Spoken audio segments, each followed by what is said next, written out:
জানাচ্ছি আবার একটা নতুন ভিডিওতে। তো আজকের ভিডিওতে আপনাদেরকে দেখাবো যে আপনারা যদি ফেসবুকে অনলাইনে থাকেন তো সেটা অফলাইন দেখাবে কিভাবে, সেই প্রসেসটাই আপনাদেরকে এই ভিডিওতে দেখাবো। তো দেখতে পাচ্ছেন আমার অনেকগুলি কিন্তু ফ্রেন্ড অনলাইনে আছে, কিন্তু এরা যদি এই সেটিংটা করে কিন্তু এনাদেরকে আমি অনলাইনে দেখতে পাবেন, অফলাইনে দেখাবে, কিন্তু অনলাইনে থাকলেও কিন্তু অফলাইনে দেখাবে। তো এই সেটিংটা আপনাদের কাছে দেখাবো। তো আপনারা সবাই সঙ্গে থাকবেন, আর যারা চ্যানেলে নতুন তারা চ্যানেলটাকে সাবস্ক্রাইব করে অবশ্যই সাপোর্ট করবেন। তো বেশি দেরি না করে চলো ভিডিওটা এখন শুরু করি। তো সব থেকে প্রথমে আপনারা ফেসবুকটি ওপেন করবেন। তো ফেসবুকটি ওপেন করার পর আপনার যে ফেসবুক অ্যাকাউন্টটা আছে তো সেখানে থ্রি ডট আছে, সেই থ্রি ডটে ক্লিক করবেন।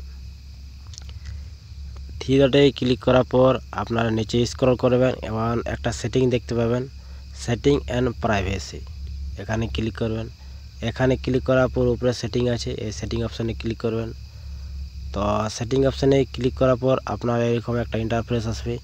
তো এখানে আপনারা নিচে স্ক্রল করবেন এবং সব থেকে নিচে দেখতে পাবেন একটি অপশান পাবেন, অ্যাক্টিভ স্ট্যাটাস, যে এই অপশানটি আছে এখানে আপনারা ক্লিক করবেন। তো অ্যাক্টিভ স্ট্যাটাসে ক্লিক করার পর এরকম ইন্টারফেস আসবে এবং এখানে একটা আপনারা লোগো দেখতে পাবেন বা আইকন বলেন। তো এখানে আপনার যে অন আছে এটা কিন্তু অফ করে দিতে হবে। তো দেখতে পাচ্ছেন এই অপশানটি আছে, এখানে বোতামটা কিন্তু আছে, এখানে কিন্তু আপনারা অফ করে দেবেন।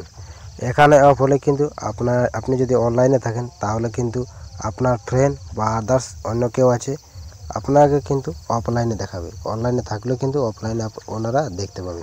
তো এরকমভাবে আপনারা প্রসেসটা করতে পারেন। আশা করি ভিডিওটা দেখে আপনারা কিছু শিখতে পারলেন।